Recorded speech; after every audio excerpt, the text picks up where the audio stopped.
Seigneur. Nous vous saluons dans les noms précieux de notre Seigneur Jésus-Christ.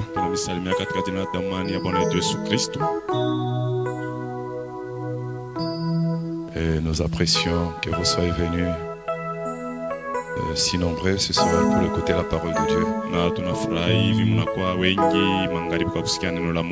Si nous pouvons tenir debout pour lire la parole.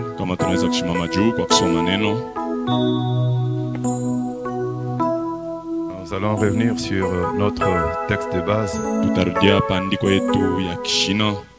Psaume 42. Verset 1er au 6e. Et nous lisons au nom du Seigneur Jésus-Christ. Psaume 42. 1 à 6. Nous lisons. Comme une biche soupire après des courants d'eau, ainsi mon âme soupire après toi, ô Dieu. Mon âme a soif de Dieu vivant. Quand irai-je et paraîtrai-je devant la face de Dieu? Mes larmes sont ma nourriture jour et nuit, pendant qu'on me dit sans cesse, où est ton Dieu?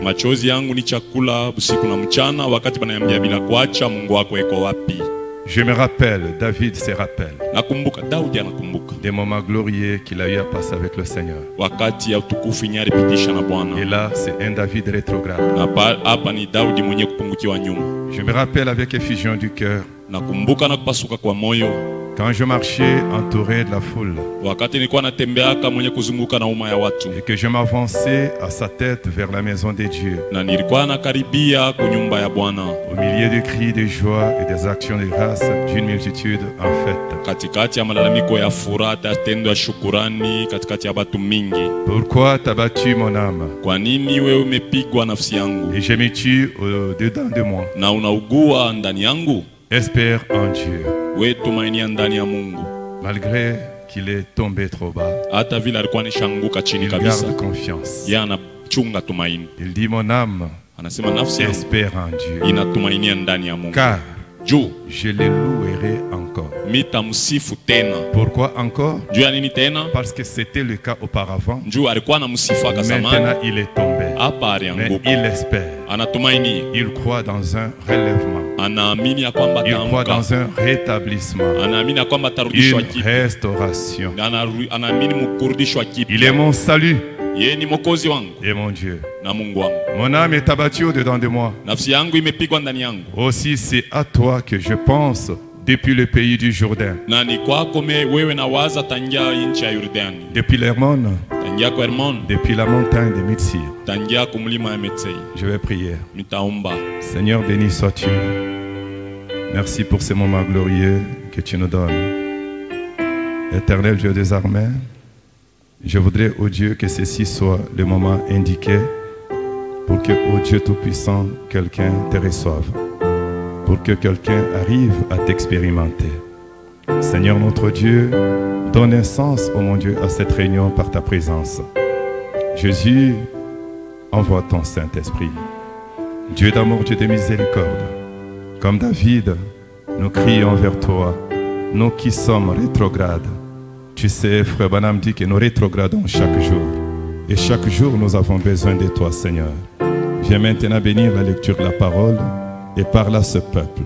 Je n'oublie pas de te recommander le pasteur de cette église. Tu sais pourquoi il est allé là-bas? Pour aider cette église. Donne-lui la sagesse. Beaucoup, ô mon Dieu, mon roi de grâce, pour que, ô Dieu, le but soit atteint. Bénis son épouse, sa famille biologique. Bénis tous ceux qui travaillent avec lui. Nous laissons ces moments au Dieu de communion autour de la parole entre tes mains. Au nom de Jésus-Christ, notre Sauveur et notre Dieu.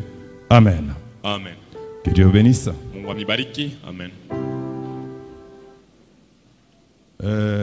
Notre thème, c'est le Dieu vivant. Le Dieu vivant. Vous savez, le péché, ce n'est pas une bonne chose. David, pour ce péché,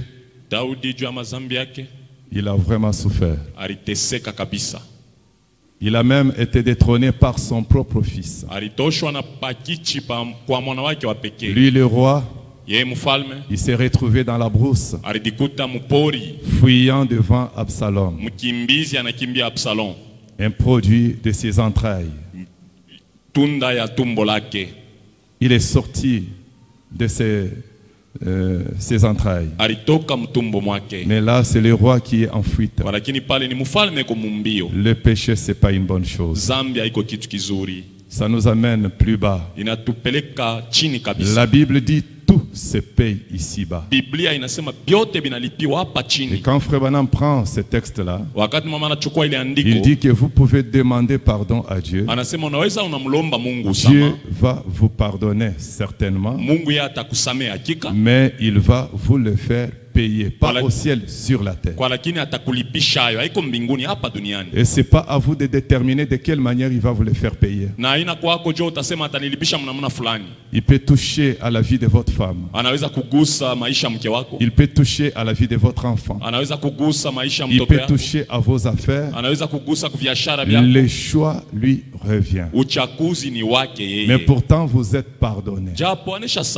Mais vous soupirez. William Branham, pour avoir écouté sa femme, puisqu'il avait peur de sa belle-mère. Vous savez ce qui est arrivé? Sa femme est morte. Sa fille Sharon Rose, qui était une innocente, est morte. Et lui-même, Branham, allait y laisser sa vie dans cette tempête-là. Mais Dieu lui a dit, je te laisse la vie sauve à cause du don. Et toi, tu penses qu'on peut te laisser la vie sauve à cause de quoi? Est-ce que vous êtes avec moi? Un jour dans l'histoire de ma vie, pendant que Frère Branham racontait toute cette histoire, il s'est mis à sangloter. Il a pleuré du haut de la chair. Et il a dit, mes amis, le péché est horrible. Voilà ce que ça m'a amené. Alors, ne péchez pas. Frère, tu peux pécher comme tu veux. Mais un jour sera le jour de Dieu. Frère Branham dit, les gens veulent recevoir le Seigneur Jésus-Christ comme leur sauveur, et jamais comme leur Seigneur. Comme Seigneur, il châtie. Ainsi David, dans cet état-là, lui au moins, il s'est ressaisi. Il a commencé à se repentir. Et si vous suivez très bien l'histoire de David, il y a eu beaucoup de chapitres où David ne fait que se repentir. Chapitre après chapitre, chapitre après chapitre. Vous allez jusqu'au 119, David n'arrête pas de prier. Et nous, lorsque nous sommes tombés, nous, on fait des petites prières formalistes. Seigneur, pardonne-moi. Je te promets que je le ferai plus. Une repentance aux yeux secs. Branham dit, j'en ai marre de ces sortes de repentance. Et David, qui était l'homme selon le cœur de Dieu, a pris des jours et des jours. Et nous avions quand même évolué. Je voudrais cette fois-ci associer ça à cette autre écriture. Nous allons dans Malachie 4. Je crois que pour les gens du message, on peut réciter ça même sans lire. Malachie chapitre 4. Versets 5 à 6. Voici, je vous enverrai Élie le prophète. Avant que le jour de l'Éternel arrive, ce jour grand et redoutable. Il ramènera le cœur au singulier. Il ramènera le cœur des pères à leurs enfants et le cœur des enfants à leur père. De peur que je ne vienne frapper le pays d'interdit. Rentrons maintenant calmement et réalisons Malachie 4. Amen. Amen. Parce que, pour rappel, je ne sais pas si je peux le relire, ça risque de me prendre beaucoup de temps. J'ai beaucoup de choses à dire, mais peu de temps. Parce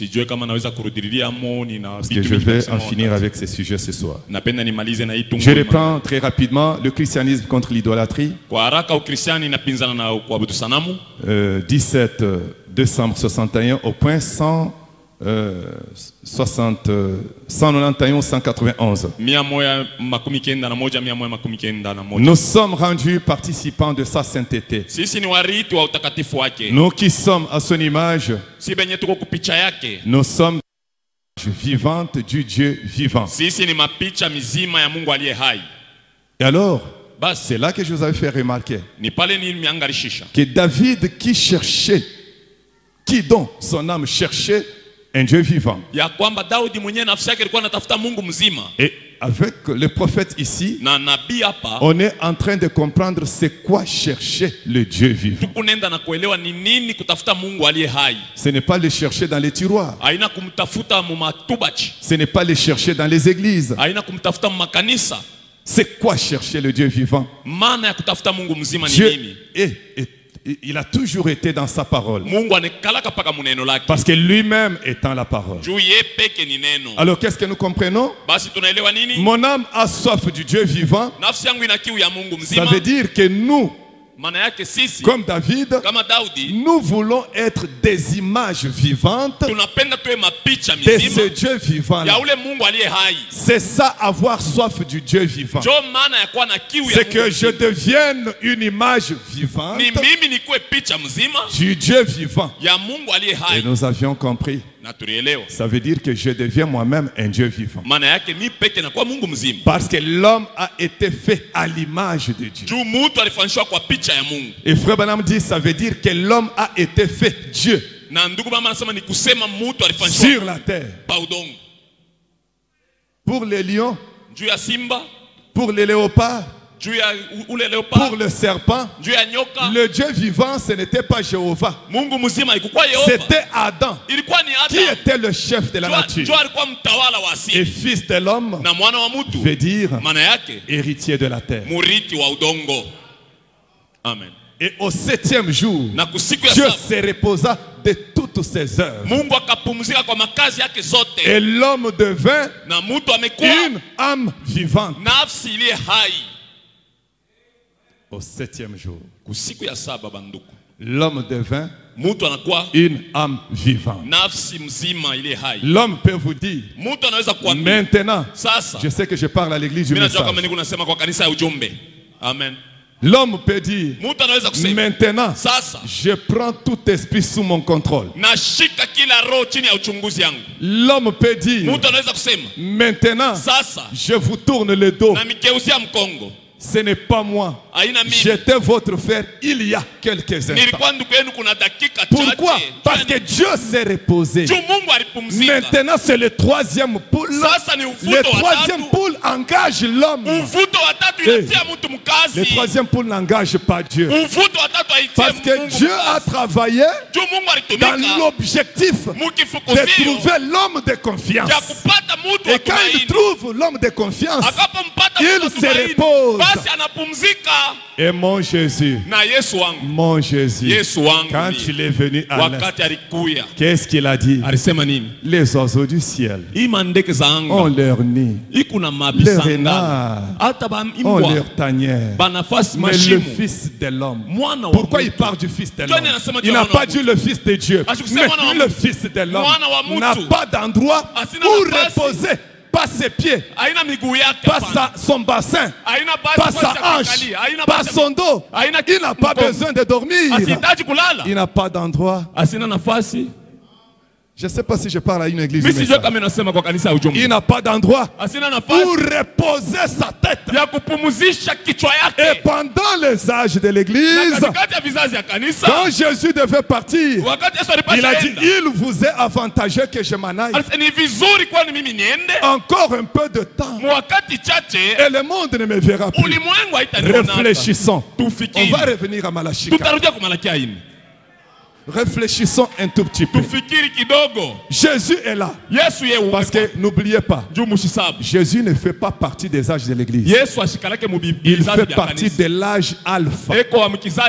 L'âge de l'église, c'est l'âge de Paul, l'âge de fer. Jésus, lui, il est hors saison. Il est en dehors des âges. Est-ce que je parle à une église du message? Et il dit, encore un peu de temps. Frère Branham interprétant cela, il dit, encore un peu de temps, ce sont les âges. Et pendant les âges, pendant que Jésus ouvre le temps, on ne le voit pas dans le temps. Mais il a ouvert le temps. Encore un peu de temps. Et le monde ne me verra plus. Le monde, c'est le cosmos. Le monde, c'est l'ordre du monde. Le monde, c'est un système. Donc vous comprenez que ce temps-là, c'est le système. Pendant qu'il y a deux systèmes, on ne voit pas Jésus. Et pourtant, le baptême du Saint-Esprit est venu à la Pentecôte. Il a évolué avec eux comme fils de Dieu pendant les âges. Mais ce qui est étonnant, c'est qu'on ne les voit pas. Je parle du Dieu vivant. Et quand nous arrivons dans Apocalypse chapitre 10, on voit un ange qui descend. Mais ce que l'ange dit nous étonne. Mais on dit, on voit un ange qui descend avec un arc-en-ciel au-dessus de sa tête. Les croyants du message savent que c'est Christ, cet ange-là. Et quand il descend, il ferme le temps. Le temps que Jésus avait ouvert là-bas. Ici, il y a quelqu'un qui le ferme. Qui le ferme, le même qui l'avait ouvert. Christ. Ah, je ne sais pas si vous me suivez. Parce que le son est bon, parce qu'il y a des... C'est bon? D'accord. Alors écoutez. C'est Jésus qui avait ouvert le temps. Encore un peu de temps. Un temps vide. Mais pourtant le baptême du Saint-Esprit est là. Pourtant les réformateurs sont là. Pourtant les messagers liés à la terre sont là. Et dans Apocalypse chapitre 10, il dit, il n'a pas dit il n'y aura pas de temps. Il a dit il n'y aura plus de temps. Ça veut dire il vient fermer le système dénominationnel. Oh, c'est là que je vous ai dit un autre aigle qui vient du désert d'Arizona avec la colonne de nuée sur sa tête. Et il vient abolir, il vient anéantir les systèmes. C'est quand ça, il ferme le temps. Et quand il ferme le temps, c'est là qu'on peut de nouveau le voir. Dans quel âge? Âge Oméga, qui ne fait pas partie des âges de l'église. Je ne sais pas si j'ai l'église avec moi. Tu ne peux pas voir Dieu dans le système. Quand je parle des âges, je parle de système. Je ne parle pas des âges sur le plan périodique. Sur le plan périodique, nous sommes dans l'âge de Laodicée. En termes du système, l'âge de Laodicée, c'est l'âge pentecôtiste.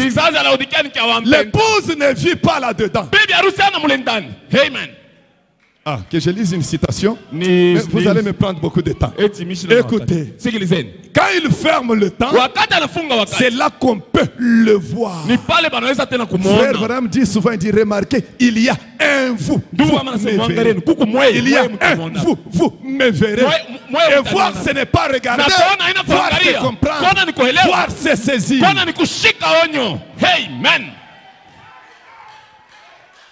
Écoutez, qu'on revienne un peu.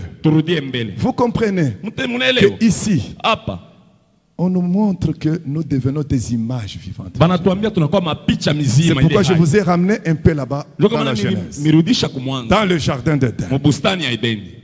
Est-ce qu'on est ensemble pour voir comment Dieu se repose dès ses œuvres? Et l'homme un jour pouvait s'élever. Il circule un peu dans le jardin. Le chef de la terre, le patron de la terre, il circule dans le jardin. Il voit un arbre à l'est. Mais toi qui t'as placé ici? Et l'arbre pouvait dire, mais mon chef, mais c'est le créateur de la Genèse. Quand il créait, il m'a placé ici. Et l'homme dit, bon, moi je trouve que je dois te déplacer. Oh, ça va vous étonner, mais l'homme déplace. L'homme regarde. Il dit, mais écoute, toi tu ne seras pas à l'est. Je vais te voir au sud. Et l'arbre ne discute pas. Pourquoi l'arbre? Frère Branham dit que les arbres ce sont les hommes. Pourquoi l'arbre ne discute pas? Parce que c'est un arbre qui sait que le même créateur de la Genèse, qui m'avait placé ici, n'est pas rentré au ciel. Il est dans cet homme. Donc la signature de cet homme, si je conteste avec lui, je conteste avec le créateur de la Genèse. Amen. Un jour, frère Branham, à la chair, il est en train de prêcher. Un frère tombe et meurt dans l'église. Il s'appelle le frère Dodge. Et un frère qui était mort, ou qui devait mourir, voilà, je vous l'ai dit. Il devait mourir. Frère me dit parce que le nombre d'années que Dieu avait assigné à sa vie était accompli. Le frère Dodge devait mourir à 70 ans, je crois. Alors il est tombé très gravement malade au moment où Dieu, le créateur de la Genèse, avait déjà signé. Et frère Branham, quand il vient, il trouve que c'était le temps indiqué par le créateur. Et il prie pour le frère Dodge. Il lui dit, tu ne mourras pas. Et quand frère Branham parle de ça dans celui qui est en vous, il dit, vous remarquez, aujourd'hui Dodge a déjà 91 ans. Le chef de la terre. Frère Branham dit, vous prenez-moi sur parole, moi je répondrai pour vous. Croyez-moi simplement sur parole. Pour ce qui est de répondre, moi j'assume. Moi je m'engage, je répondrai pour vous.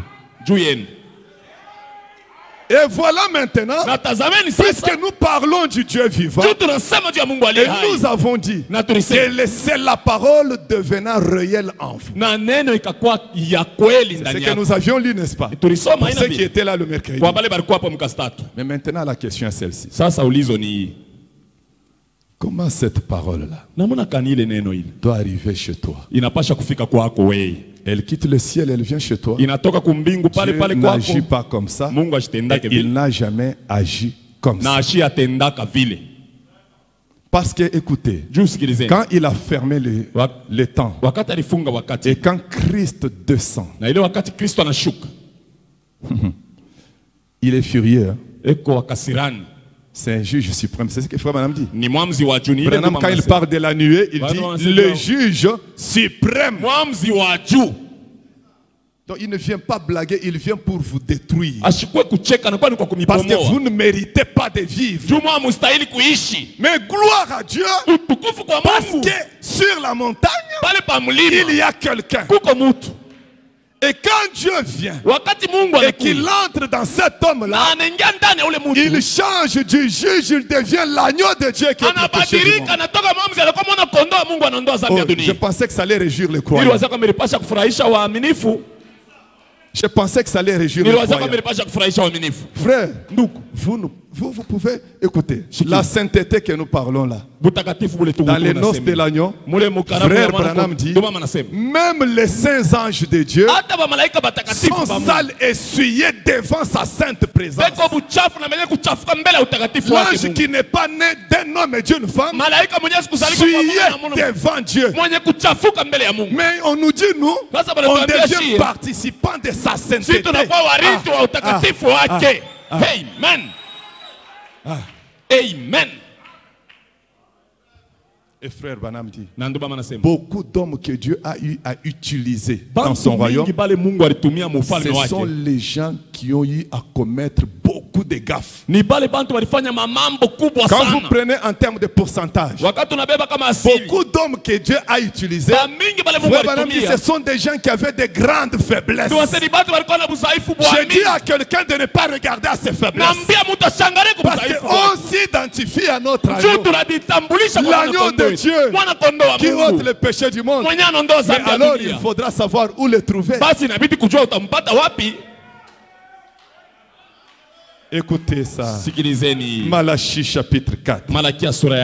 J'aimerais vous inviter à le lire un peu autrement ce soir.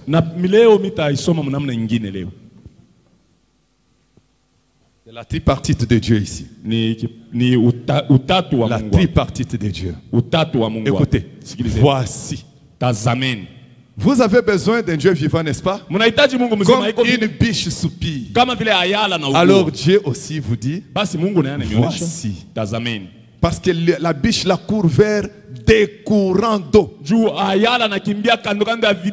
Frère Branham interprète le psaume 1, il dit que les courants d'eau, il dit c'est la plénitude des dons, la plénitude de sa puissance. Et je pense déjà à une citation du prophète dans Exposé des âges. Frère Branham dit, si vous voulez avoir la plénitude de Dieu, suivez le messager.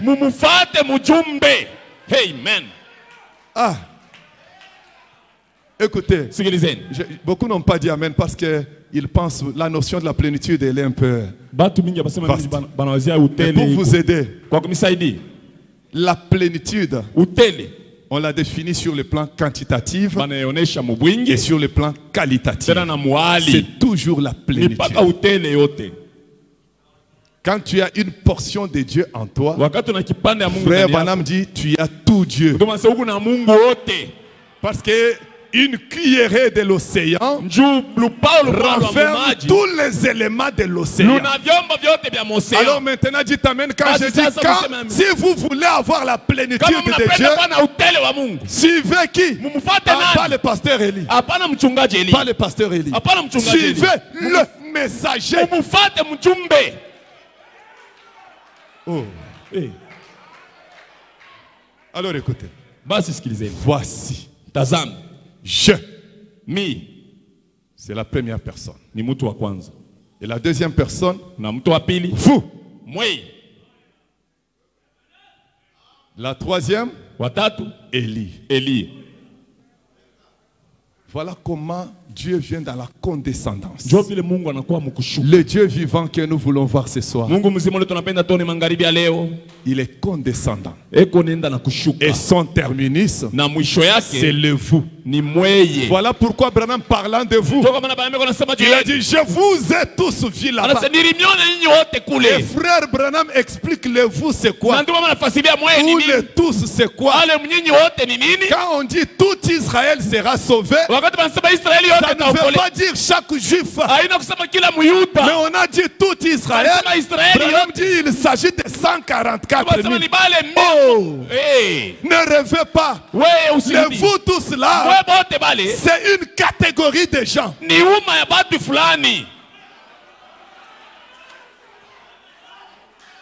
Amen. Quand la Bible dit, et je répandrai de mon esprit sur toute chair. Quelle chair? La chair de qui? De Judas ou de Caïn? Mais on a écrit toute chair. Et les Français vont nous convaincre. Mon cher ami, tu n'as pas étudié. Lisez bien, on a dit toute chair. Pourquoi tu veux m'écarter? On a dit toute chair. Ah, j'aime le message. J'aime le message. Voici. Voici. Alors soyez aux aguets pour le voir. Parce que quand on dit voici, c'est-à-dire qu'on se réveille. Quand le cri a retenti à minuit, voici l'époux vient. Ce n'est plus le temps de dormir. Ce n'est plus le temps de dormir. Parce qu'on a dit voici. Je me lève. Je prépare ma lampe. Je vérifie. Est-ce qu'il y a l'huile dans ma lampe? Voici. Alors écoutez. Je vous enverrai Élie, le prophète. Maintenant, ramenons ça dans notre thème. Le Dieu vivant. Avec cette question qui accompagne toujours, où est ton Dieu? Écoutez. Je vous enverrai Élie, le prophète. Et n'oubliez pas. Frère Branham dit, en essayant de rendre un service à Dieu en dehors de sa volonté, Élie aujourd'hui, qui peut compléter? Ah oui, pour qu'on ne dise pas que c'est le pasteur Élie. C'est Lys Tabernacle qui a dit. Et Élie d'aujourd'hui, que Dieu bénisse le pasteur Firmin. Ça c'est la réponse donnée par Lys Tabernacle. Et Élie d'aujourd'hui, c'est le Seigneur Jésus-Christ. Amen. Pas Élie d'hier. Élie d'aujourd'hui. Ça c'est la réponse de Lys Tabernacle.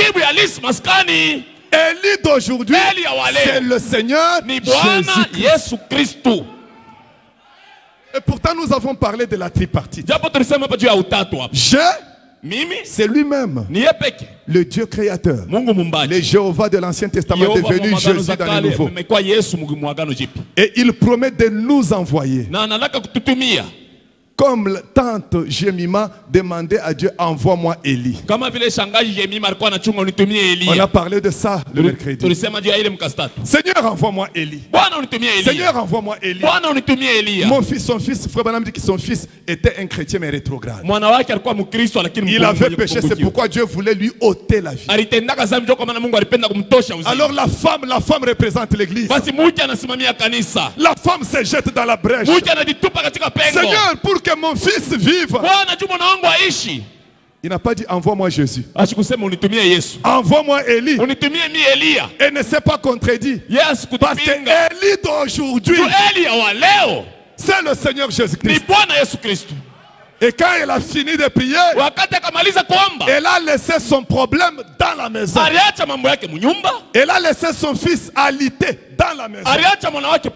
Et elle est sortie, elle est allée au portail. Elle attendait. Elle attend. Elle attend. Dieu agit au début de la ligne. Et de l'autre côté, il y a un problème avec l'avion de frère Branham. Et ils devaient se poser, je ne sais pas, Memphis, quelque chose comme ça. Et Branham s'est dit, bon, je tourne un peu. Question pour moi de découvrir un peu les petits coins. Il veut aller comme ça. Quelque chose lui dit, va comme ça. Peut-être qu'il était en train de chanter Croix seulement. Peut-être qu'il était en train de chanter grâce étonnante. Et la chose l'envoie. Pourquoi? Il y a un arbre qui réclame. Les arbres, ce sont des hommes. Et maintenant, il veut passer. Il voit une petite femme. Bonjour pasteur. Je n'ai jamais été dans ce coin. Pasteur? Oui, mais je vous attendais. Tu m'attendais? Mais où est ton chapeau? Parce que quand moi je t'ai vu, tu avais ton chapeau. Mais où est ton chapeau? Et Branham dit, je venais juste de le laisser. Où est ton chapeau? Et la femme l'a amené dans la maison. Là où était le fils. Et Quand Frère Branham a parlé avec le fils et qu'il a commencé à prier, Frère Branham dit nous devons avoir une Bible ouverte dans nos maisons. La Bible ouverte dans nos maisons, autour de laquelle nous faisons des prières. Même des prières nocturnes.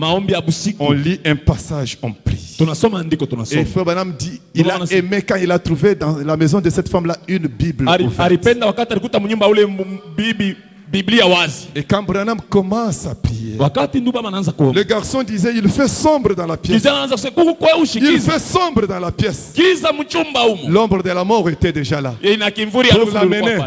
Pendant que Frère Branham est en train de prier, le garçon commence à changer. Je vois ça commence à faire clair dans la pièce. Il fait clair dans la pièce. Il fait clair dans la pièce. La lumière chassant les ténèbres. Le Dieu vivant. Vous voulez le Dieu vivant? C'est une image vivante du Dieu vivant. Voilà pourquoi Moïse étant une image vivante du Dieu vivant, Frère Branham dit que Moïse était Dieu vivant pour Israël. En majuscule. Et quelqu'un dit, je commence à comprendre. Tu veux nous amener à l'adorer. Montrez-moi là où Israël avait adoré Moïse. Pourtant il croyait qu'il était Dieu vivant. Montrez-moi là où il avait adoré. Dieu vivant. Donc quand j'ai dit de vous que vous êtes Dieu vivant, là c'est bon. Je suis Dieu. Il y a des gens qui font semblant de croire le message, qui ne supportent pas le nom de Frère Branham. Ils sont jaloux plus que Jésus qui a envoyé Branham. Laissez-moi vous lire une citation. Et c'est un test. Si on s'accorde, alors je continue de prêcher. Si on ne s'accorde pas, j'arrête ma prédication. Ce n'est pas moi qui appelle ça test, c'est Branham qui appelle ça test. Alors écoutez, les 3 témoins qu'il a prêché un message de 51. Au point 72, 72. Très bien. Bien-aimés sœurs, une femme est dans la ligne du discernement devant notre cher prophète. Amen. Très bien. Bien-aimés sœurs, croyez-vous de tout votre cœur? Croyez-vous que cet esprit qui se met maintenant à l'estrade, c'est l'esprit de Dieu? Frère Branham dit, je crois cela. Vous croyez que... Voyez, les humeurs changeantes du prophète commencent ici. C'est pourquoi le message, ce n'est pas le texte. Le message, c'est l'esprit du texte. Écoutez. Écoutez comment les humains. Voyez, il dit maintenant à la sœur. Voyez, je ne vous demande pas ceci pour que vous croyez en moi. Je sais que quelqu'un a dit gloire à Dieu.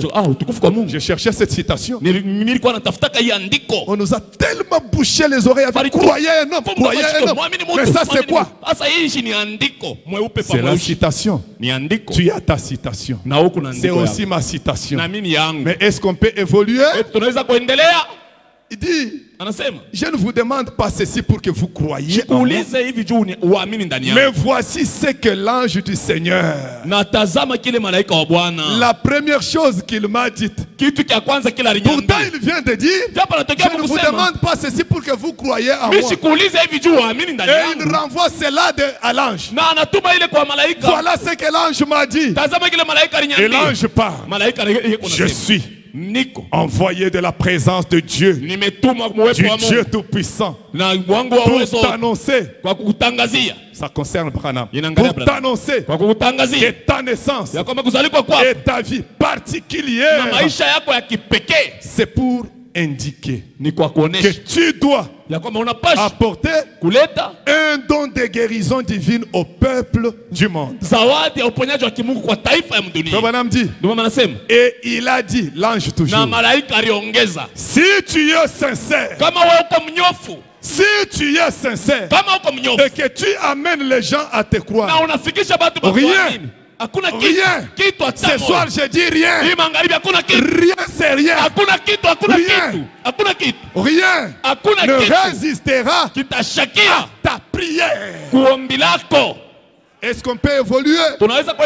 Maintenant, amener les gens à me croire. Je crois que la sœur pouvait être dans le trouble.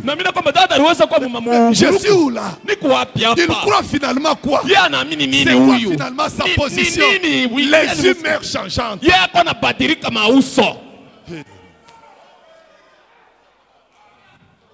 Maintenant, amener les gens à ne pas croire Neville, mais croire. C'est la raison pour laquelle je vous demande. Et il a dit, je ne vous demande pas. C'est là pour vous demander de croire. Mais maintenant, amener les gens à me croire, c'est la raison pour laquelle je vous demande. Amen. Écoutez ça. Ne vous en faites pas du temps, on va arrêter dès qu'il est temps. Je m'en fous des citations. Ce ne sont pas les citations qui font l'affaire. C'est si seulement quelqu'un peut saisir la vision. Et l'obstacle est renversé. Il y avait un frère au Branham Tabernacle, croyant du Branham Tabernacle. Branham est son pasteur. Pendant 2 années, c'est un frère bien, un frère loyal. Il s'appelle Brown. Mais en 1965, quand Branham devait rentrer à la maison, c'est là que Brown a vu le Dieu vivant. Vraiment. Tout ce temps, il allait à l'église. Il s'assoit, il part faire ses affaires. Il part, je ne sais pas, faire ses affaires. C'est mercredi. Très fidèle. Frère Branham dit, même les disciples de Jésus, tout ce temps qu'ils étaient avec lui, c'était des incrédules. Ils ont cru en Jésus à la fin de son ministère. C'est là qu'ils ont dit, maintenant tu ne parles plus en parabole. Maintenant tu parles clairement. Maintenant nous croyons. Mais ce sont des gens qui ont fait des miracles. C'est pourquoi nous devons être patients. Ne condamne pas ton frère. Son temps est là. Si toi tu as vu ce que moi j'ai pas vu, mon temps est là. Qu'est-ce que toi tu as fait pour voir? Tu as payé quoi à Dieu pour voir? Et moi qu'est-ce que j'ai à payer à Dieu pour voir? Dieu agit selon les temps et les saisons. Nous ne sommes pas venus au monde le même jour. Nous ne mourrons pas le même jour. C'est pourquoi on ne reçoit pas le baptême du Saint-Esprit le même jour. Et on ne le reçoit pas de la même façon. Amen. Brown. Dis au frère. Frère Branham. Tu sais que tout ce temps que j'étais avec toi, je ne saisissais rien du message. En 65, à quelques mois de la mort du prophète, Branham pouvait dire, ah bon, Brown. Oh, oui, je ne comprenais rien. Le sens. Il n'a pas dit que je n'écoutais pas le message. Mais il parle du sens du message. Donc le message a un sens. Le message c'est un langage. Dieu lui-même, le logos, c'est un langage. Amen. Il dit, tu sais frère Branham, c'est jusqu'hier, pas plus qu'hier, que que j'ai commencé à saisir, c'est savoir, à comprendre, c'est savoir le sens du message. Maintenant, est-ce que le message et les messagers ne sont-ils pas un? Amen. Le message et le messager sont un. Quand tu saisis le sens du message, c'est là que tu comprends qui est frère Branham. Oh. Amen. Amen. Amen. Amen. Amen. Amen. Amen. Avançons au test. Écoutez, Branham dit, quand vous vous êtes approché, je sais que comme c'est affiché, vous m'avez déjà devancé. Alors moi, mais c'est déjà bon là-bas. Mais écoutez, frère Branham dit à cette sœur-là, quand vous vous êtes approché, pendant qu'elle venait, frère Branham à la chair, la sœur vient. Il y a une connexion. Souvenez-vous de la femme du mercredi. La femme à la perte de sang. Quand elle a touché Jésus, Jésus était déjà touché par plusieurs personnes. Rien ne s'est passé en Jésus. Et rien ne s'est passé dans les gens qui le touchaient. Je crois que peut-être un monsieur qui venait de fumer sa cigarette, dans la bousculade, il a touché Jésus. Jésus n'a rien senti. Et le monsieur n'a rien senti. Mais là derrière, il y a une femme. Frère Branham dit dans le message, il est convenable que nous accomplissions toute justice. Je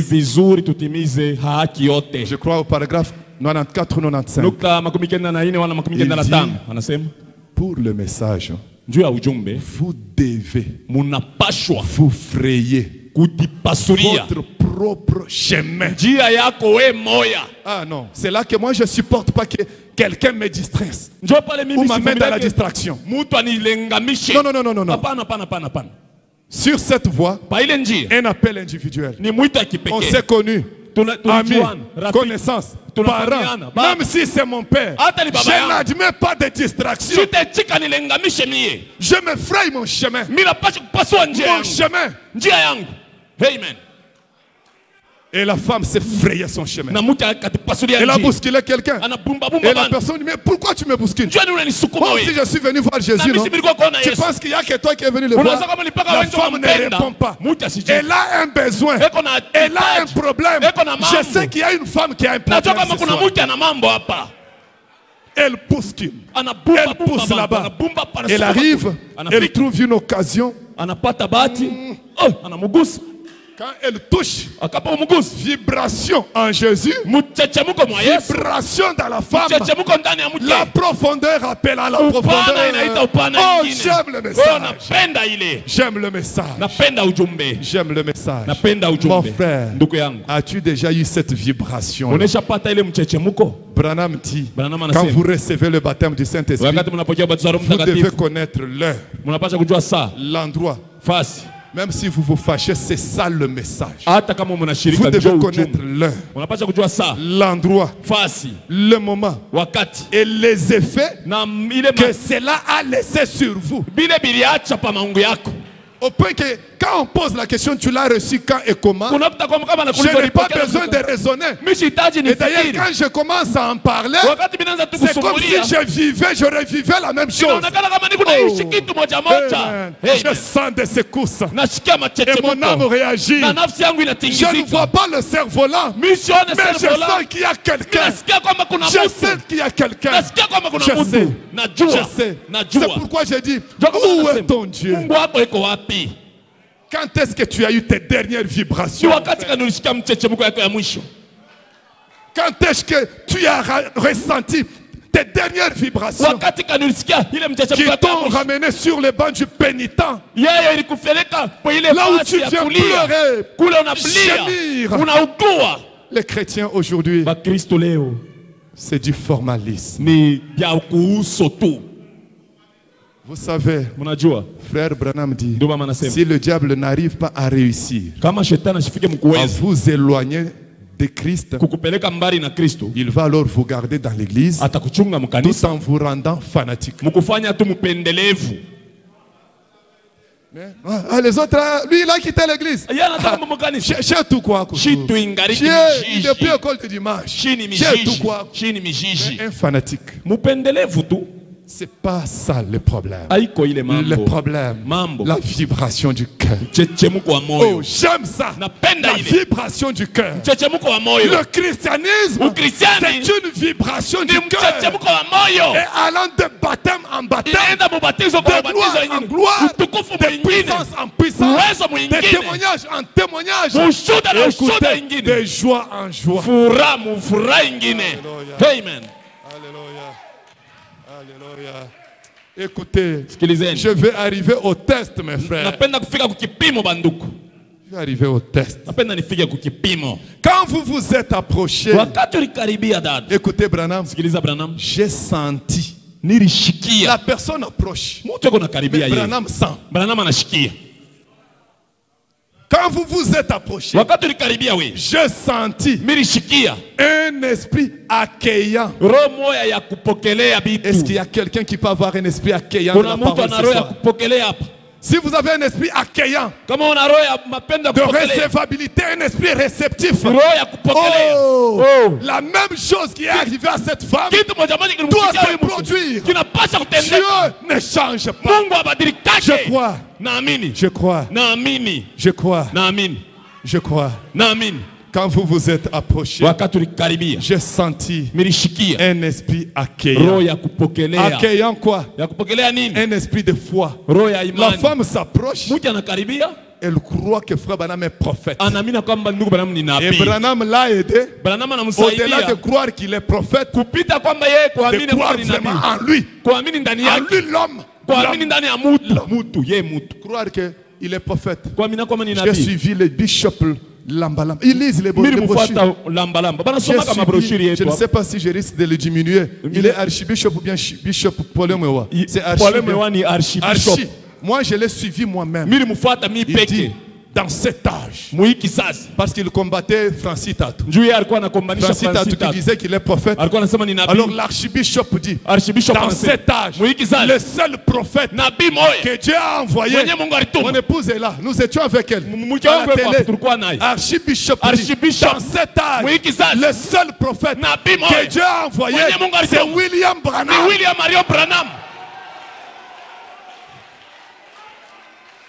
Vraiment.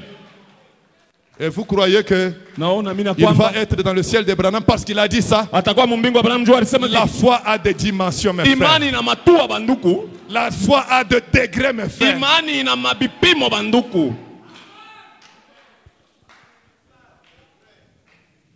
J'ai senti un esprit accueillant, montrant que vous êtes une chrétienne. Amen. Amen. Aux autres, Branham pouvait poser la question, êtes-vous chrétien? Mais ici, c'est une connexion. Et souvent, quand il posait ces questions, il était déçu. Es-tu chrétien? Je suis baptiste. Es-tu chrétien? Je suis d'Élis. Es-tu chrétien? Je suis d'Israël. Je suis de Rehoboth. Ce n'est pas ça la question. La Pentecôte n'a pas de tabernacle. La Pentecôte, c'est une expérience. Elle n'a pas de couleur. Elle est incolore, inodore, une saveur. Vous ne pouvez pas la privatiser dans votre tabernacle. C'est une expérience. Et tu peux l'expérimenter. Je peux vous regarder dans les yeux ce soir, avec tout l'amour que j'ai pour vous, vous dire que sans le baptême du Saint-Esprit, vous n'irez pas. Même la propre mère de Jésus ne pouvait pas aller.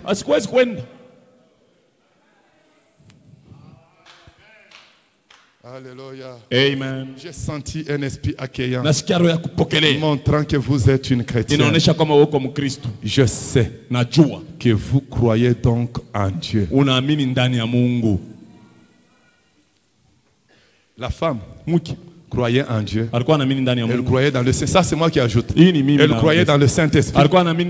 Elle croyait dans son Fils. Mais il lui manquait la quatrième chose. Croire en Branham. Et c'est ce que Branham luttait pour amener ça dans son cœur. Quand j'essaie de vous demander de croire en moi, c'est parce que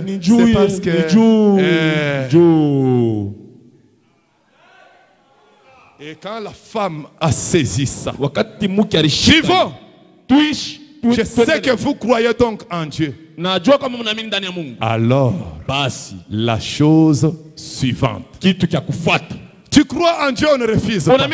Maintenant, la chose, il y a une chose suivante. C'est là que j'ai dit que la foi a des degrés. Maintenant, la chose suivante. Écoutez, si je parle de Jésus-Christ, ah, vous voyez que vous ne suivez même pas. Vous n'avez pas réagi. Je vous ai piégé. Je pensais que vous allez dire non. Donc, je pense que c'est ce que vous vouliez que Frère Branham dise. Non, wow. Qui n'ont pas réagi là. Wow, quand je dis, il dit, et si je parle de Jésus-Christ, vous auriez voulu que ce soit ça que Frère Branham dise. Mais malheureusement, ce n'est pas ce qu'il dit. Écoutez ce que lui dit. La chose suivante. Si je parle de moi-même, ce que je représente, alors je sens cette réaction-là. Amen. Branham, quand la foi dit Amen, parlant de lui, Branham sent un retour. Amen. Il sent un retour. Quand vous croyez en lui, il sent un retour. Je sais à quoi vous pensez. Je vais vous aider. Je vais vous aider. Je ne vous laisserai pas en l'air. Mais à lever les préjugés et vous allez saisir la bénédiction. Amen. Amen. Amen. Et il dit la chose suivante. Si je parle de moi-même, ce que je représente, Branham représente quelque chose. Alors je sens cette réaction-là. Si vous croyez réellement cela ou pas. Un homme. Il prêche. Il dit. Cessez avec l'adultère. Tu te lèves, alléluia. Amen. Amen. Amen. Alors que dans ton téléphone, tu as le numéro d'une femme appelée Robert. Monsieur Robert, de la DGM. Pour que la sœur ne se rende pas compte. Mais quand on dit, tu dis Amen. Non, il sent de réaction. Si réellement tu crois ou pas. Amen.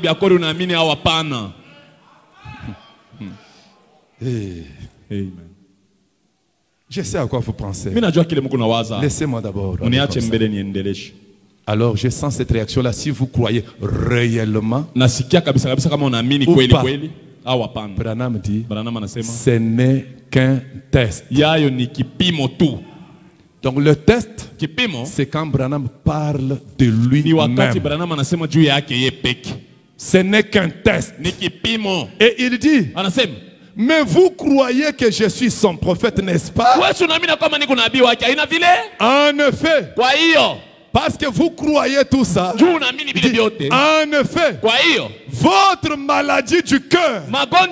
Toi qui as une maladie du cœur. Le message, c'est un message d'identification. Toi qui as une maladie du cœur. Écoutez, même si ce n'est pas une maladie du cœur, identifie-toi. Puisque vous croyez cela. En effet, votre maladie du cœur vous a déjà quitté quand vous êtes arrivé ici, sœur. La sœur est devant le prophète sans maladie du cœur. Mais elle est venue pour la prière. Mais Dieu savait déjà qu'elle est une croyante. Et quand elle avance, un esprit bien disposé, un esprit accueillant, comme la reine de Seba, un esprit accueillant, Tout ce que Branham me dira, je croirai. Et frère Branham dit, j'ai des gens ici. Si je leur demande d'arracher leurs yeux et de me les donner sur un plateau, ils vont me les donner. Je suis l'un de ces gens-là, moi. Je vous l'ai dit, je suis l'un de ces gens-là. Amen. Amen.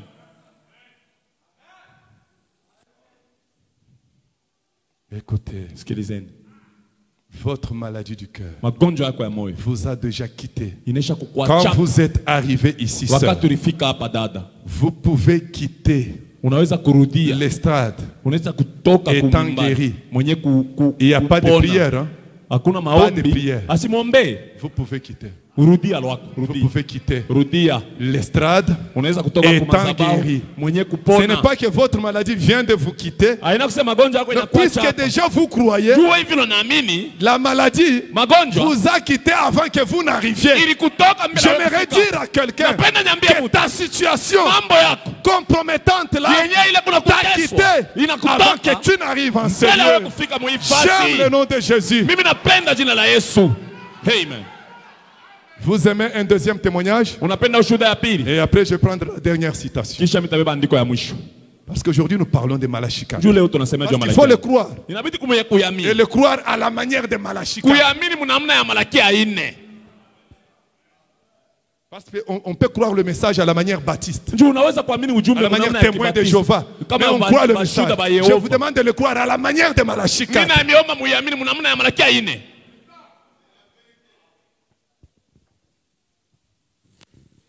Dieu est dans son peuple. 24.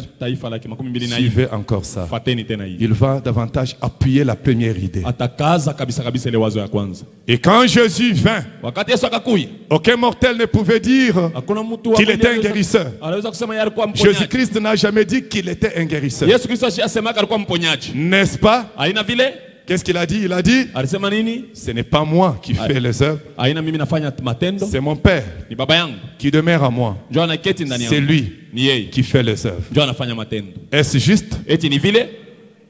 Alors, Dieu, en Christ, réconciliant le monde avec lui-même par des signes, des prodiges.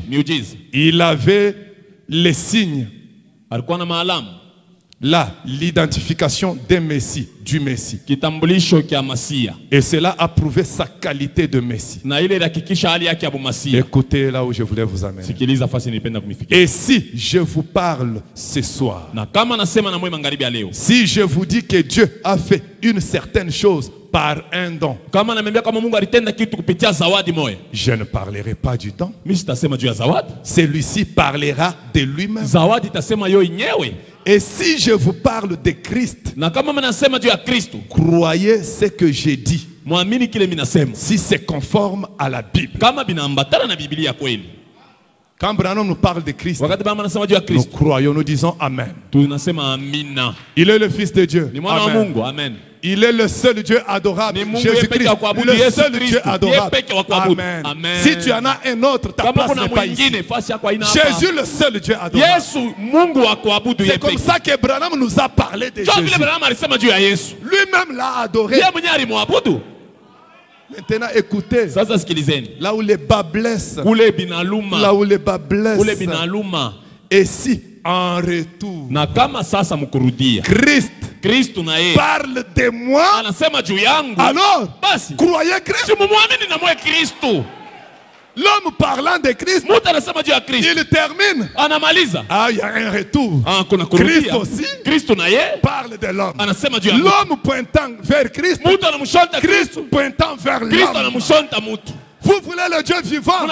C'est ça l'image vivante du Dieu vivant. Et dans l'évangélisation au temps de la fin, selon Malachi 4, William Branham était envoyé. C'est au paragraphe 180, ton pas affiché. Là, je ne lis plus. Branham dit que sa mission, c'était de ramener le peuple, l'église, à une foi vivante, à un Dieu vivant. Nous parlons du Dieu vivant. C'est Branham qui doit nous ramener. Voilà pourquoi Malachie 4 parle de ramener. Si vous voulez le Dieu vivant, en dehors de Branham, vous ne le trouverez pas. Amen. Amen. Et dans cet autre message, écoutez, il dit ceci. Ça, je peux le lire. Je peux le lire. Je peux le lire. C'est dans le christianisme contre l'idolâtrie. Je ne sais pas où j'ai jeté ça. Bon, si je ne trouve pas, c'est que le Seigneur ne voulait pas. Voilà, j'ai trouvé. 190. Oh Dieu, ces mondes corruptibles, sales essuyés, ces églises sales essuyées, qu'on appelle ces soi-disant églises, ces organisations sales essuyées, ces credos sales essuyés, qui sont contraires à la parole. Oh Dieu, suscite quelque part un petit homme humble et nettoie-le et élève-le. D'abord, il est seul élevé dans les lieux célestes. Et quand il est élevé, là, vous n'êtes plus dans l'âge pentecôtiste. Vous n'êtes plus dans l'âge de la Odyssée. Vous êtes dans l'âge de l'épouse. Et élève-le et manifeste-toi. Il faut trouver un petit homme. On se tient debout. On se tient debout, mes chers bien-aimés. Maintenant, écoutez ça. C'est que nous devons faire ce soir.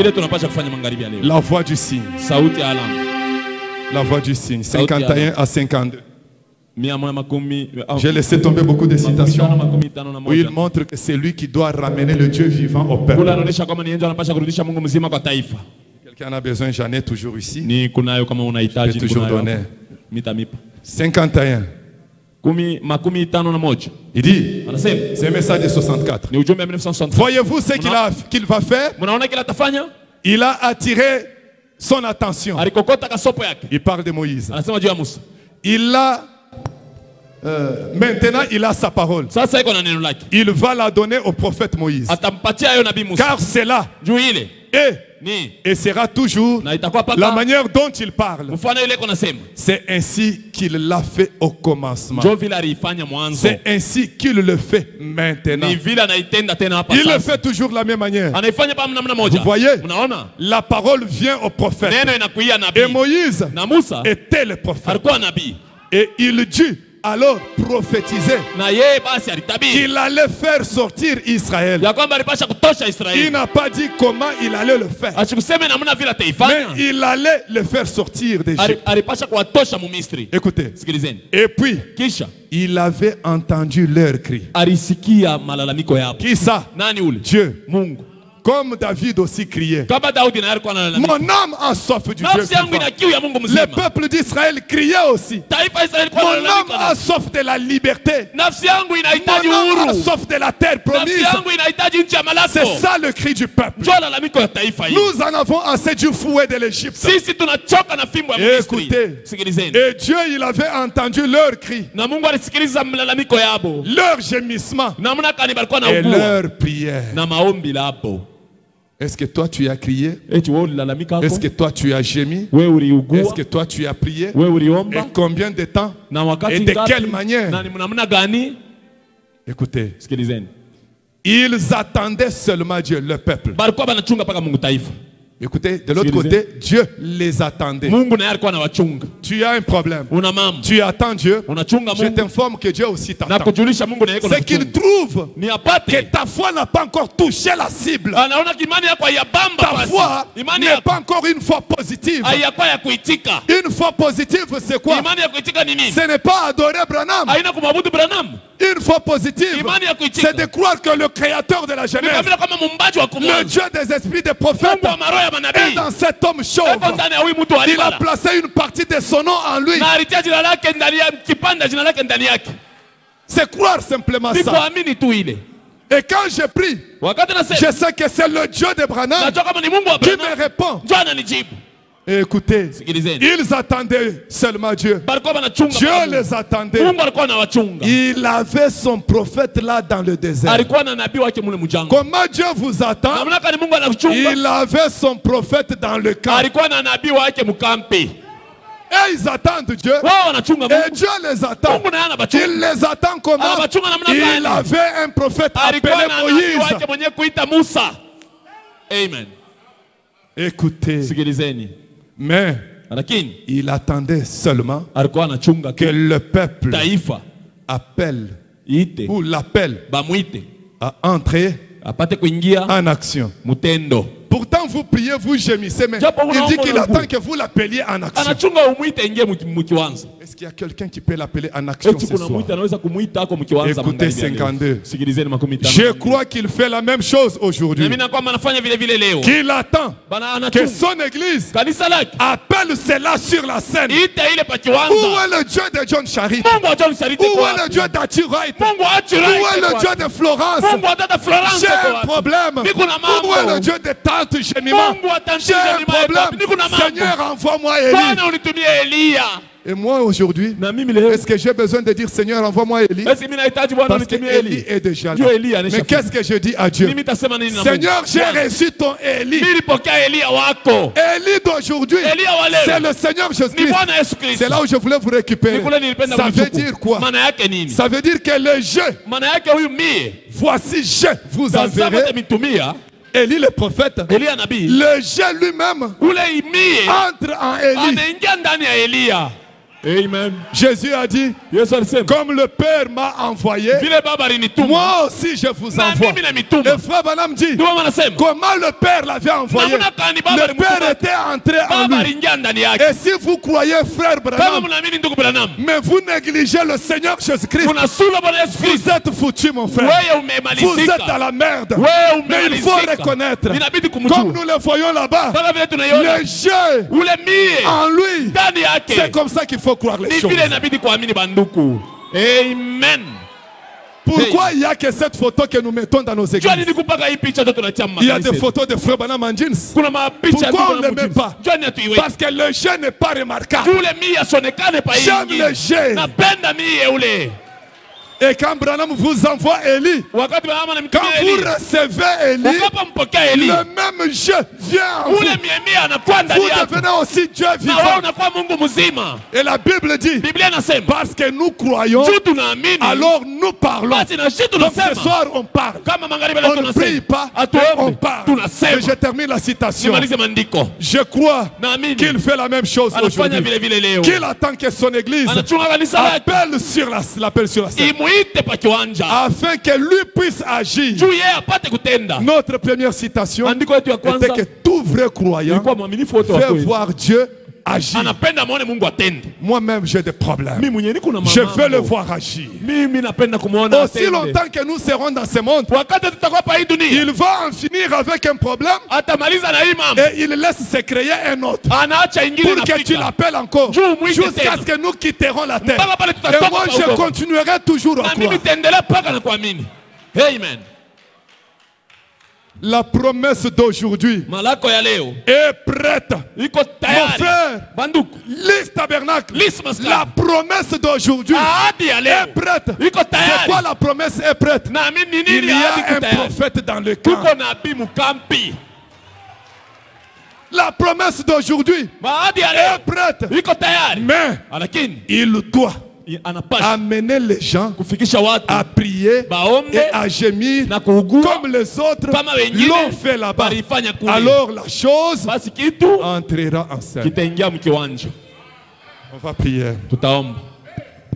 Qu'on mette quand même un chant. Très bien. Que le Saint-Esprit descende ce soir. Une petite prière suffit. Parce que la foi a déjà occupé une grande place. Lorsque la foi est là, on n'a pas besoin de longues prières, mais on a besoin d'une prière profonde. Il y a une différence entre une longue prière et une prière profonde. Amen. Ma foi regarde à toi. Toi, agneau du calvaire. Sauveur divin. Ma foi regarde à toi. Et comment ma foi regarde? Il a agi dans un homme. Il m'a dit que si je crois, ma maladie du cœur, ma maladie du sida, ma maladie du cancer, n'importe quoi. Oh bien-aimé, laissez-moi vous dire la grandeur d'un homme de Dieu d'aujourd'hui.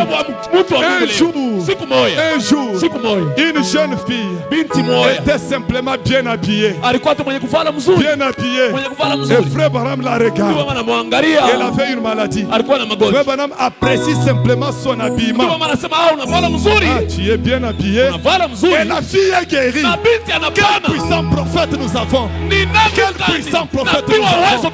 Oh, j'aime le Dieu de William. Nul ne me séparera de l'amour de Dieu que j'ai en Jésus-Christ. Et Jésus est venu dans l'homme de Kentucky. Sans Branham, il n'y a pas de ciel. Sans Branham, pas de guérison véritable. Sans Branham, pas de salut. J'aimerais que quelqu'un reçoive un témoignage ce soir. Dans Dieu qui est riche en miséricorde, Frère Branham dit, Dieu ne veut pas que le Dieu qui est riche en miséricorde, il ne veut pas que vous soyez sans témoignage. Amen. Alors dis-lui, c'est dimanche. Comme tu ne veux pas que je sois sans témoignage, je témoigne ici du baptême du Saint-Esprit. Je témoigne ici de la guérison divine. Je témoigne ici de l'emploi. Oh, Miss Tabernacle, je vous aime.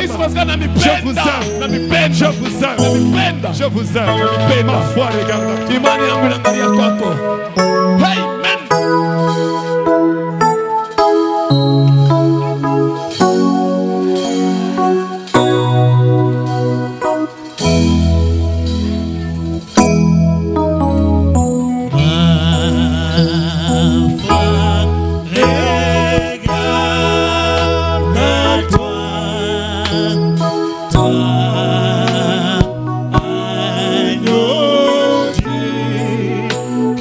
Calvaire.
Mon cœur dit oui. Mon cœur dit oui. Mon cœur dit oui. Mon cœur dit oui. Mon âme dit oui. Mon âme dit oui.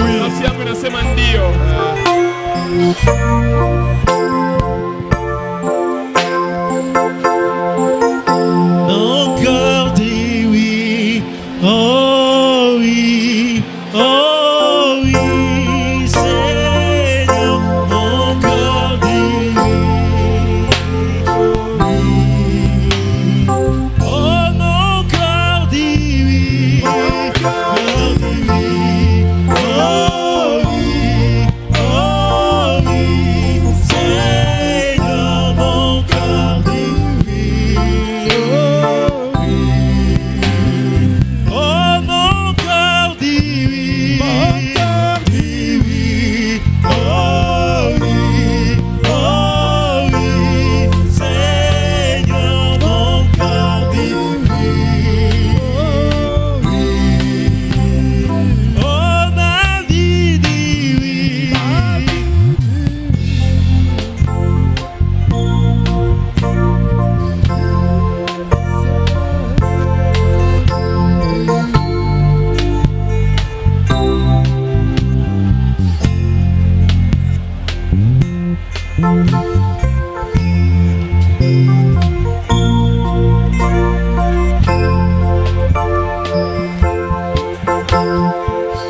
Je vais prier pour vous. Je vais prier pour vous.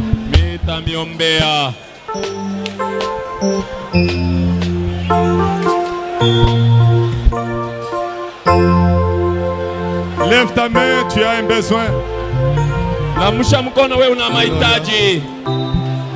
Lève ta main. Un signe d'abandon. Pendant qu'on nous fait, même deux fois, chaque promesse dans la Bible est mienne. Chaque chapitre, chaque verset, même chaque ligne, je crois. Chaque promesse dans les livres est bien. Chaque chapitre, chaque verset et chaque ligne.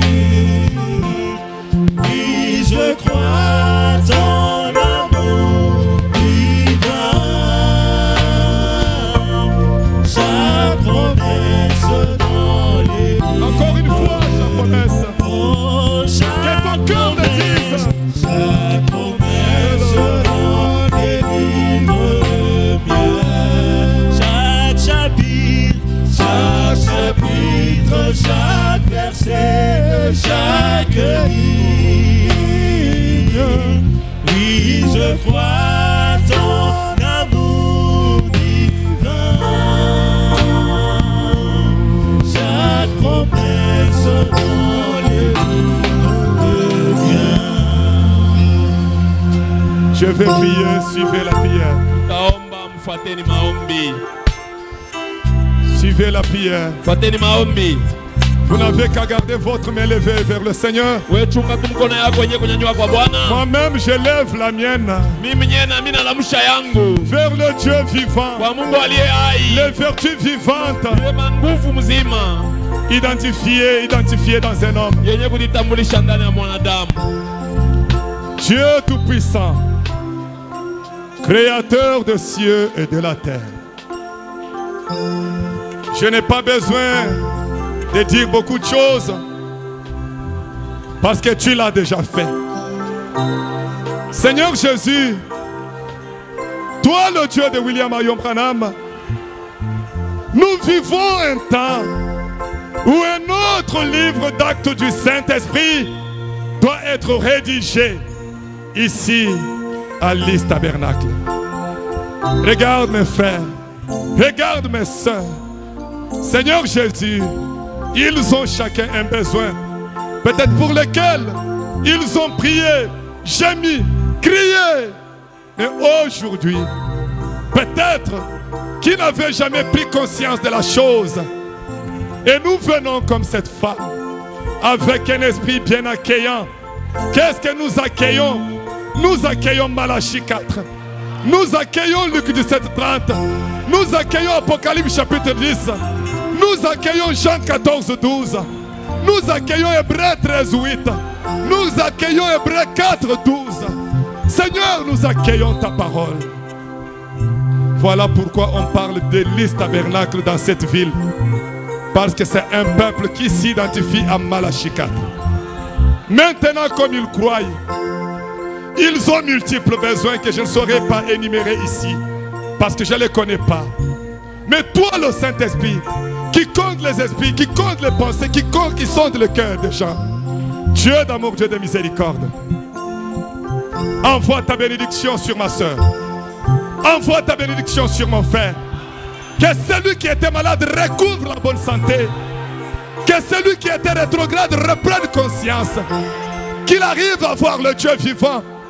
Le Dieu qui scelle par le baptême du Saint-Esprit. Le Dieu qui déracine le mal. Le Dieu qui ôte le péché, qui le consume. Éternel, tu es vivant. Nous avons parlé d'Aturite. Regarde nos enfants qui ne croient pas. Regarde nos enfants qui ne sont pas baptisés du Saint-Esprit. Nous avons parlé de John Charit. Regarde tes enfants, Seigneur, qui sont stériles.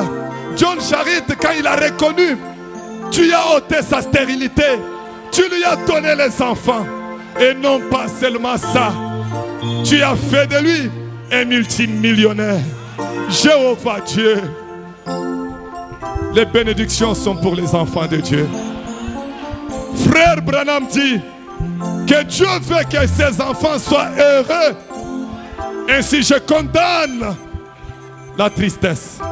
Je condamne le désespoir. Je condamne la peur. Ce sont tes enfants.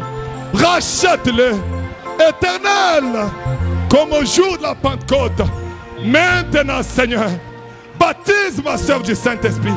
Maintenant, Seigneur, baptise mon frère du Saint-Esprit. Parce que c'est sa promesse. Je suis tellement faible que je ne saurais pas leur imposer les mains. Mais que tes mains, oh Dieu, qui ne se lassent, qui ne se fatiguent jamais, se posent sur chacun d'eux. Et qu'ils reçoivent le baptême du Saint-Esprit. Qu'il y ait beaucoup de nouvelles naissances dans cette église. Relève mon frère rétrograde. Seigneur, nous voulons que tu nous appelles comme David. Homme selon mon cœur. Femme selon mon cœur. Lise tabernacle. Qu'elle soit une église selon ton cœur. Que son pasteur soit un pasteur selon ton cœur. Que le diacre de cette église soit des diacres selon ton cœur. Les administrateurs, qu'ils soient des administrateurs selon ton cœur. Les musiciens, les vases, les interprètes. Tous les ministres, nous voulons être des hommes selon ton cœur. Merci parce que tu l'as fait. Merci. Merci. Merci. Merci. Amen. Merci.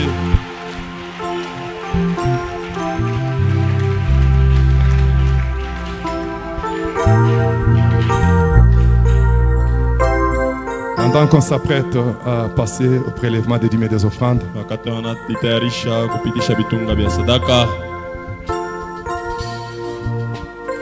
je vais enchaîner la prière pour ce service.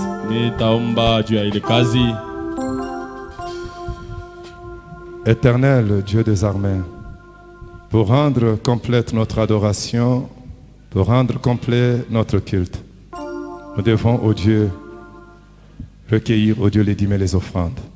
Bénis ce service, Seigneur. Et merci pour toutes les bénédictions que tu as déversées au milieu de nous, parce que nous croyons que c'est fait. Nous croyons qu'il y a des témoignages. Merci pour tout ça. Au nom du Seigneur Jésus-Christ, notre Sauveur. Amen. Amen. Amen. Amen. Je crois qu'on va chanter pendant qu'on ramasse les dîmes et les offrandes.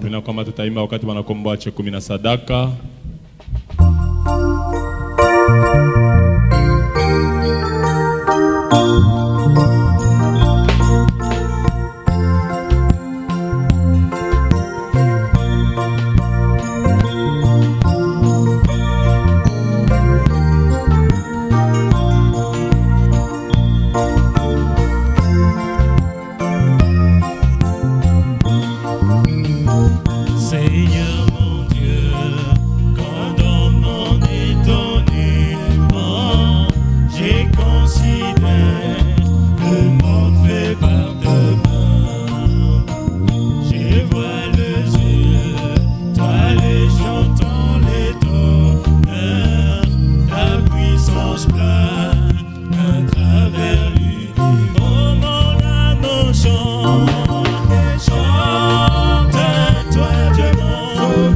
de mon sauveur.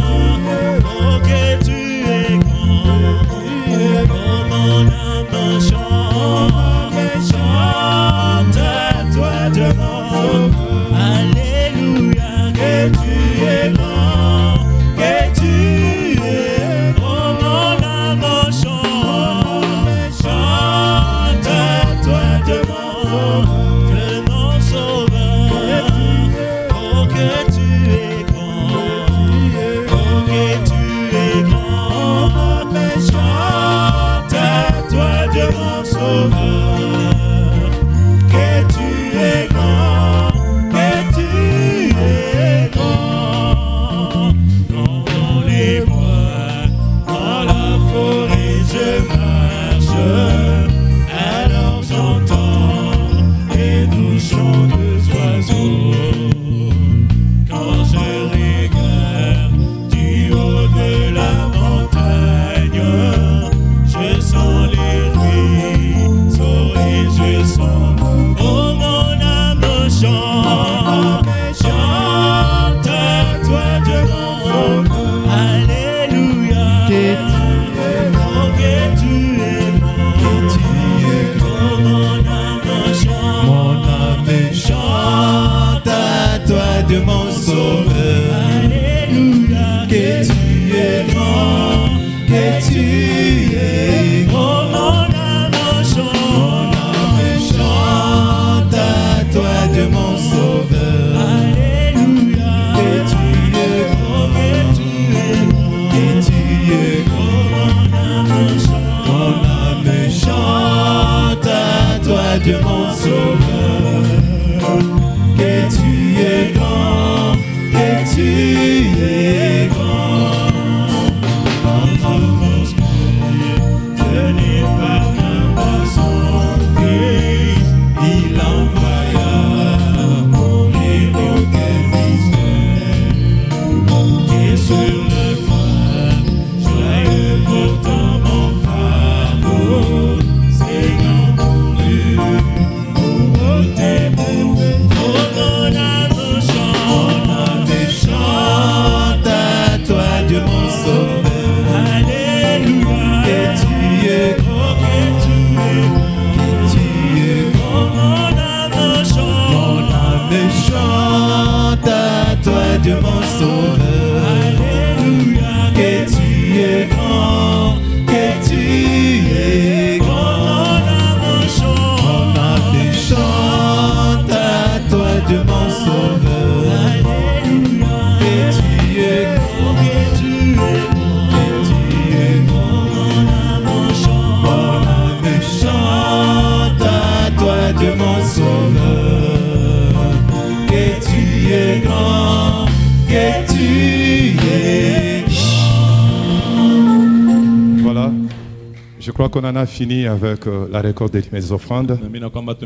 S'il n'y a pas d'anniversaire. D'accord. D'accord. Il passe les communiqués. D'accord, c'est bon. Bon, on m'a demandé de me planter là. Et que je conduise un peu tout ça. C'est bon, je le fais volontiers. Parce que c'est un honneur, hein, de voir un petit homme comme ça derrière la chair d'un grand homme.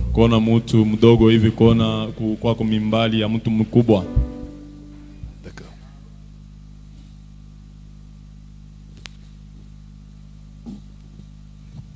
Nous avons quelques communiqués. Comme annoncé les dimanches passés par notre pasteur, le reverend Firmin Kalonda Mwepu,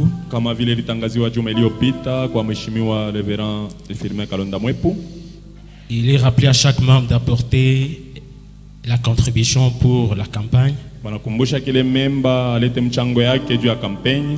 Dans le dimanche 6 juin donc. La campagne qui sera organisée au Shekinah Tabernacle, au quartier Badolite, afin de gagner les âmes.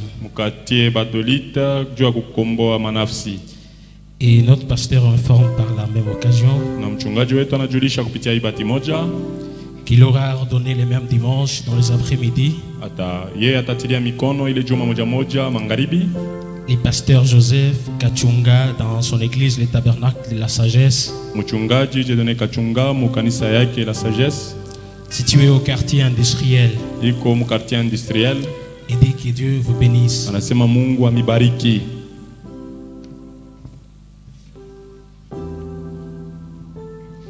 Les surintendants de l'école des dimanches informent au personnel de l'école des dimanches